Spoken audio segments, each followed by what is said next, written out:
ఇది మనలో అందరికీ తెలుసు.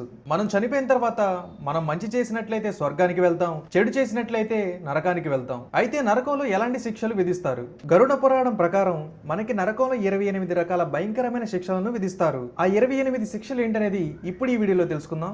ఇంకో విషయం చెప్పాలి వీడియోలోకి వెళ్లే ముందు, అదేంటంటే చనిపోయిన తర్వాత ఆత్మ అనేది మన శరీరంలో నుంచి వేరయ్యి నరకలోకానికి లేదంటే స్వర్గలోకానికి ప్రయాణిస్తుంది.